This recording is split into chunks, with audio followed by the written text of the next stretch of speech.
Je continue avec les méninges. Nous allons voir les espaces méningés, c'est-à-dire les espaces compris entre les méninges. Donc, on a 3 espaces méningés. Toujours sur cette coupe qui montre l'os du crâne, le cortex cérébral, avec les 3 méninges, la dure mère, l'arachnoïde et la pimère. Donc, les espaces méningés se trouvent entre les méninges. On a 3 espaces. Le premier espace, c'est l'espace extradural ou péridural.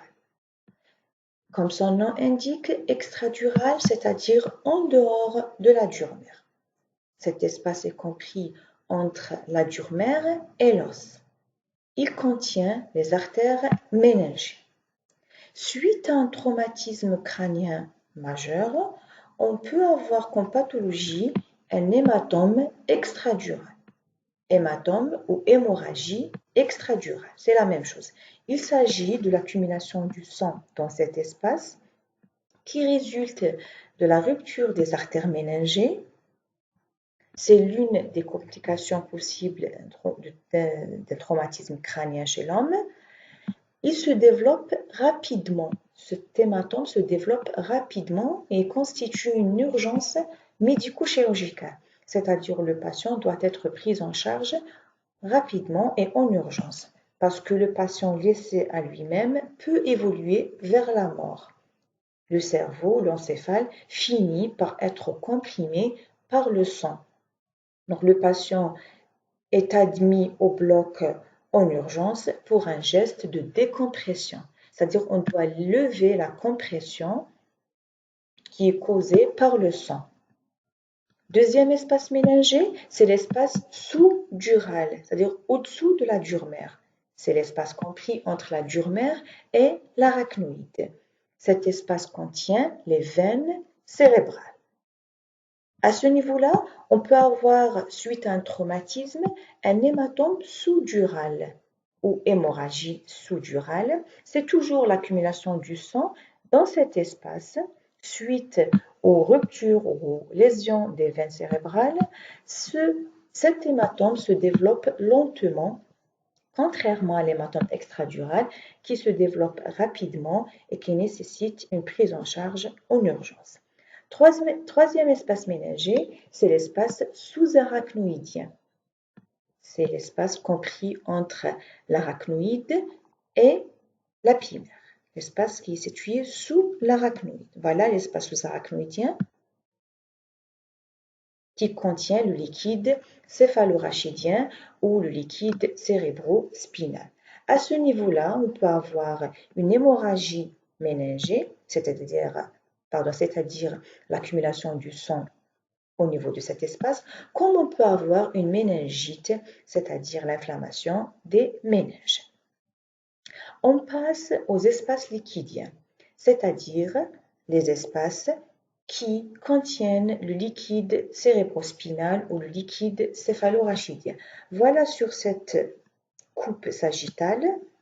Pour commencer déjà, le liquide céphalorachidien peut occuper 2 lieux ou 2 endroits. On le trouve dans 2 lieux, soit à l'intérieur de l'encéphale et de la moelle épinière dans les cavités ventriculaires et le canal épendymère, c'est-à-dire soit on le trouve à l'intérieur du système nerveux central, soit à la périphérie de l'encéphale et de la moelle épinière dans les espaces sous-arachnoïdiens. Voilà où peut se trouver le liquide céphalorachidien. Donc en gris, ça c'est le compartiment interne à l'intérieur de l'encéphale et de la moelle épinière dans le canal épendymère, et en noir, c'est le compartiment externe, c'est-à-dire à la périphérie de l'encéphale et de la moelle épinière. Donc les espaces liquidiens contiennent le liquide céphalorachidien. C'est un liquide biologique transparent, sa couleur est transparente. Il assure une double fonction. Il protège le névrax, c'est parmi les moyens de protection du système nerveux central. Il assure aussi la nourriture du névrax. Donc, j'ai dit il y a deux compartiments. Le compartiment interne est représenté par les cavités ventriculaires, c'est-à-dire les cavités qui sont creusées à l'intérieur de l'encéphale. On va les détailler après. Les cavités contiennent le liquide intracérébrospinal. Le liquide, c'est le même, c'est le liquide céphalorachidien. Lorsqu'il se trouve à l'intérieur des cavités ventriculaires, on l'appelle intracérébrospinal. Le compartiment externe, c'est-à-dire les espaces sous-arachnoïdiens, encéphaliques qui entourent l'encéphale et aussi les espaces sous-arachnoïdiens médulaires qui entourent la moelle épinière.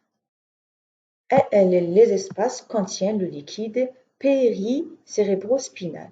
Le liquide, lorsqu'il se trouve à la périphérie de l'encéphale et de la moelle épinière, il s'appelle péricérébrospinal. J'ai dit le liquide, c'est le même, c'est le liquide céphalorachidien. Lorsqu'il se trouve à l'intérieur des cavités, il s'appelle intracérébrospinal. Lorsqu'il se trouve à la périphérie dans les espaces sous-arachnoïdiens, on l'appelle péricérébrospinal, mais les deux liquides sont en continuité l'un avec l'autre. On décrit les cavités ventriculaires, ce sont les cavités creusées à l'intérieur de l'encéphale.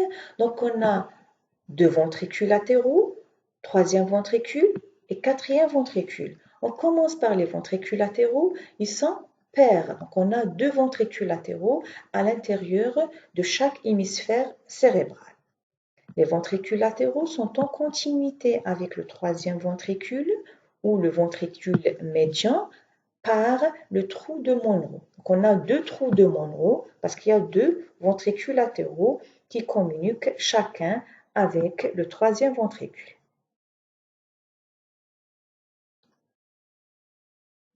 Le troisième ventricule ou ventricule médian, il est creusé dans le diencéphale, c'est l'espace central du diencéphale ou le cerveau intermédiaire. Il est en continuité avec le quatrième ventricule par l'aqueduc de Sylvius. Regardez, il est relié au quatrième ventricule par l'aqueduc de Sylvius. Voilà, ça c'est une vue de face qui montre les ventricules latéraux, le troisième ventricule et le quatrième. Et ça c'est une vue latérale. Le quatrième ventricule, c'est le ventricule creusé dans le tronc cérébral. Ce ventricule a deux faces, une face antérieure et une face postérieure. Au niveau de la face postérieure, il y a trois orifices. Donc, les orifices sont, on a un orifice ou un trou central, c'est le trou de Magendie, et deux trous latéraux, c'est les trous de Luschka. Ces orifices font communiquer le quatrième ventricule avec les espaces sous-arachnoïdiens. Donc, le compartiment interne et le compartiment externe sont en continuité l'un avec l'autre à travers les orifices qui se trouvent au niveau de la face postérieure du quatrième ventricule.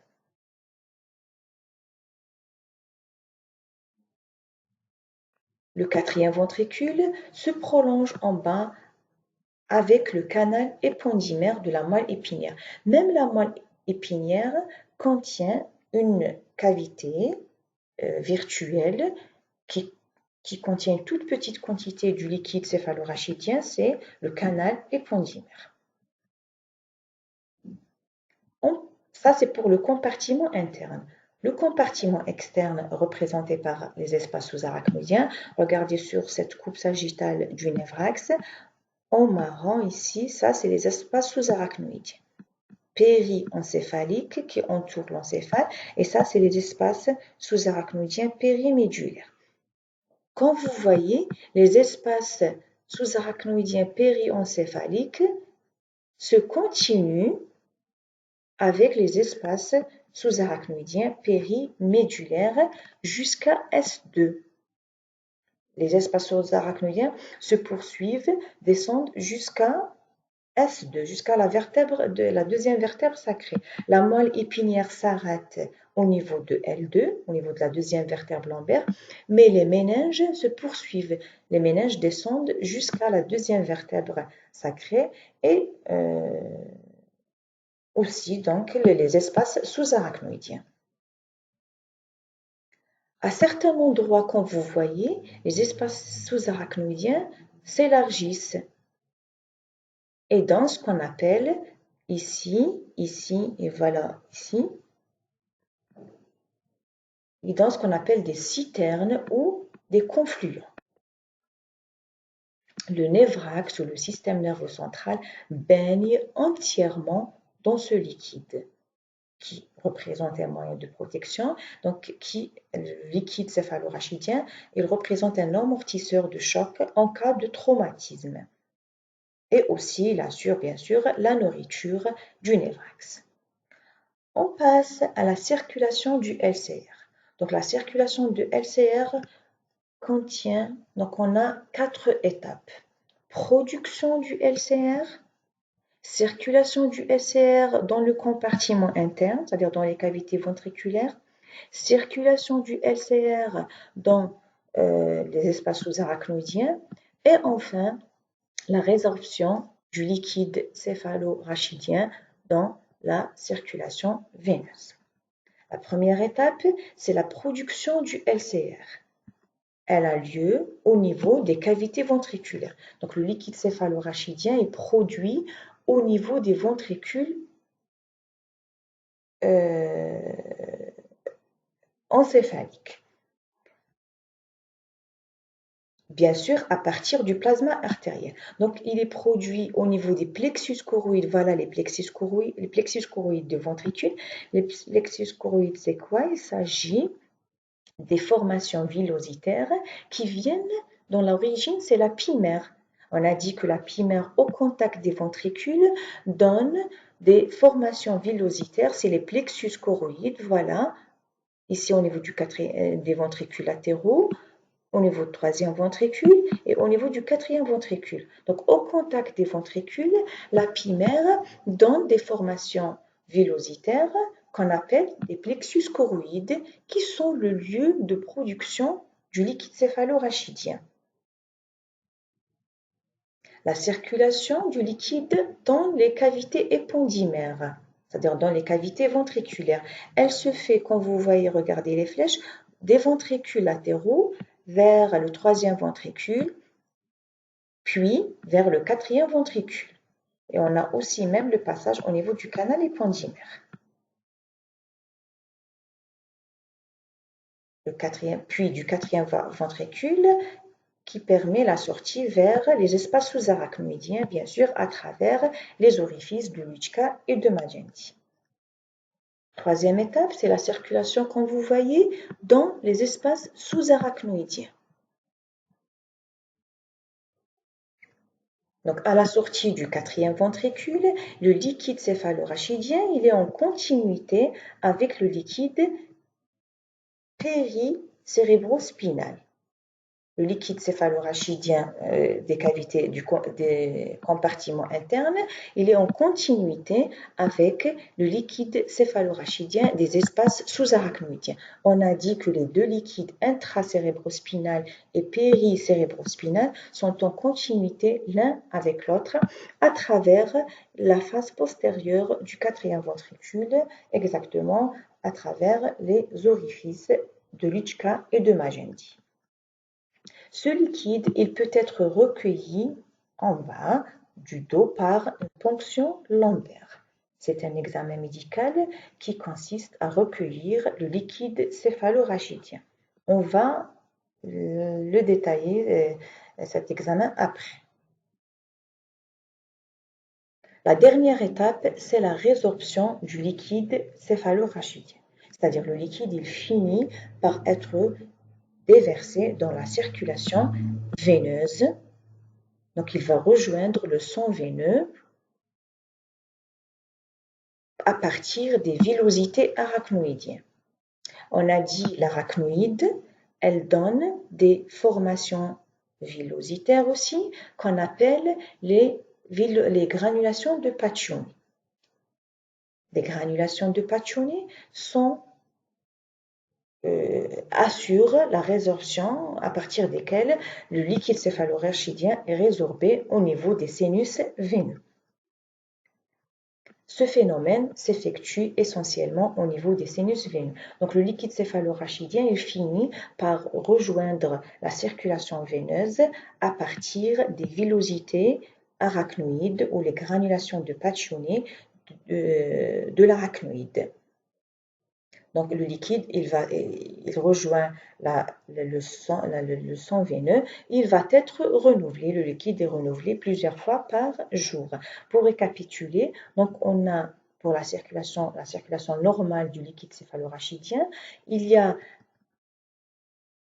la production au niveau des cavités épendymaires, puis la circulation au niveau des cavités épendymaires, des ventricules et du canal épendymaire, la sortie et la circulation au niveau des espaces sous-arachnoïdiens, et enfin la dernière étape, c'est la résorption du liquide au niveau de la circulation veineuse à travers les sinus veineux. Ça, c'est pour le passage normal. On parle aussi maintenant des anomalies de la circulation du LCR. Tout d'abord, le volume total du LCR, du liquide céphalorachidien, est d'environ 150 ml et sa pression normale est de 12 à 15 cm d'eau. Ça, c'est la pression normale. Mais cette pression peut être augmentée dans ce qu'on appelle l'hypertension intracrânienne. Donc, un obstacle dans le trajet normal du LCR, soit l'obstacle engendré soit par une tumeur ou par une inflammation, il peut donner une accumulation du liquide céphalorachidien dans les cavités ventriculaires ou dans les espaces sous-arachnoïdiens. Le résultat, c'est l'hypertension intracrânienne, c'est-à-dire l'augmentation de la pression au niveau du crâne. On appelle ça l'accumulation du liquide au niveau des cavités ventriculaires et des espaces sous-arachnoïdiens, l'hydrocéphalie. C'est-à-dire, l'hydrocéphalie, c'est l'augmentation de volume des cavités qui contiennent le liquide céphalorachidien. Donc, soit le compartiment interne, c'est les cavités ventriculaires, soit le compartiment externe représenté par les espaces sous-arachnoïdiens. Donc, un obstacle pathologique, quel que soit, tumeur, inflammation, il peut engendrer une accumulation du liquide céphalorachidien, ce qu'on appelle l'hydrocéphalie, dont la conséquence, c'est l'hypertension intracrânienne, c'est-à-dire l'augmentation de la pression au niveau du crâne. Elle est au-delà de 12 à 15 cm. Voilà l'hydrocéphalie, comment qu'elle se présente. Chez l'enfant, regardez, il y a une augmentation du périmètre crânien avec bombement des fontanelles. Donc, pour diminuer la pression, il y a une augmentation de la pression intracrânienne. Pour diminuer la pression qui s'exerce sur l'encéphale, il va y avoir une augmentation du volume de la boîte crânienne comme vous voyez. Et cela peut se produire puisque les os chez le nouveau-né ne sont pas entièrement soudés. Donc, chez le nouveau-né, puisque les os ne sont pas entièrement soudés, il se produit une augmentation du volume de la boîte crânienne. C'est-à-dire augmentation du périmètre crânien pour diminuer la pression qui s'exerce sur l'encéphale.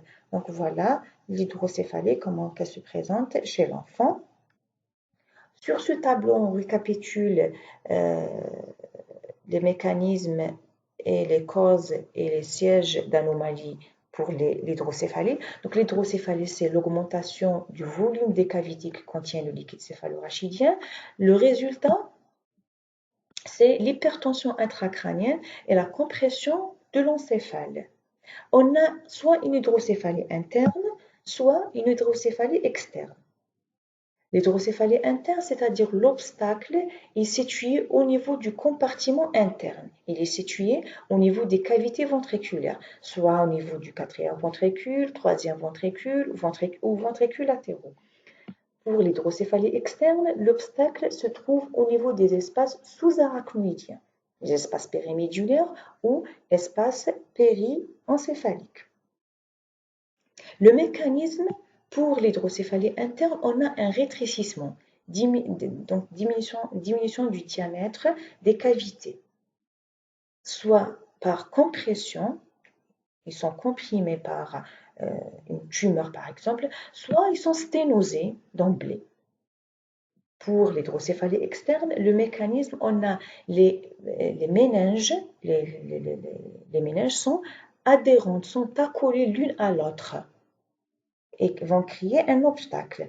Soit il y a une destruction des villosités arachnoïdes de l'arachnoïde. Donc, la résorption ne se fait pas normalement, donc il y aura une accumulation du liquide dans l'espace sous-arachnoïdien. Les causes pour l'hydrocéphalie interne, on a soit une tumeur, soit une malformation congénitale, c'est-à-dire on est avec. Pour l'hydrocéphalie externe, généralement, c'est des inflammations. La cause, c'est l'inflammation, c'est les méningites. L'inflammation des méninges qui donne des méninges accolés et qui peut aussi détruire les villosités arachnoïdiennes. Le résultat est le même pour les deux. Il y a une augmentation de la pression au niveau du crâne et bien sûr, cette pression va comprimer l'encéphale. On va dire un petit mot sur la ponction lombaire. La ponction lombaire est un examen médical qui consiste à recueillir ou à prélever le liquide céphalorachidien pour une éventuelle exploration. Cette ponction se fait au niveau du bas du dos, entre deux vertèbres comme vous voyez sur la coupe sagittale, par l'introduction d'une aiguille fine et longue pour recueillir le liquide. Pourquoi au niveau du bas du dos? C'est-à-dire au-dessous de L2 pour ne pas léser ou pour ne pas traumatiser la moelle épinière. La moelle épinière s'arrête au niveau de L2. Donc, on pratique la ponction lombaire au-dessous de L2 pour ne pas léser ou traumatiser la moelle épinière. C'est vrai, la moelle épinière s'arrête au niveau de L2, mais les méninges descendent, comme on a dit, un peu plus bas, jusqu'à la deuxième vertèbre sacrée, puisque les méninges descendent. Donc, il y a les espaces méningés, il y a l'espace sous-arachnoïdien en bas qui contient le liquide céphalorachidien. Voilà. Donc, dans cet espace, on trouve juste le filum terminal et les racines des derniers nerfs crâniens formant la queue de cheval. Il n'y a pas la moelle épinière à ce niveau-là. Donc, on ne risque pas de la traumatiser. La ponction lombaire est effectuée, peut être prescrite pour deux buts, soit pour un but diagnostique à la recherche de l'existence, pour confirmer l'existence de certaines maladies, comme les maladies inflammatoires comme les méningites. On recueille le liquide pour l'explorer et confirmer la méningite, soit pour confirmer l'existence d'un cancer qui aurait métastasé dans le système nerveux. Ça, c'est pour le but diagnostique. Elle peut être prescrite aussi pour un but thérapeutique, c'est-à-dire l'injection des liquides, soit antibiotiques, soit les liquides de chimiothérapie. On peut aussi injecter un produit anesthésique, comme par exemple dans la césarienne, pour faire une rachianesthésie. Donc ici, vous voyez la position qui facilite la ponction lombaire. Quand vous voyez, le patient est sur le côté, est allongé sur le côté. Les jambes sont repliées et fléchies vers la poitrine. Donc cette position facilite la ponction lombaire. Regardez à l'introduction de l'aiguille entre les deux vertèbres au niveau du bas du dos pour recueillir le liquide céphalorachidien. Voilà, j'ai dit pour un but diagnostique à la recherche de maladies et pour un but thérapeutique, pour injecter des médicaments. Voilà, le cours est terminé. J'espère qu'il est clair.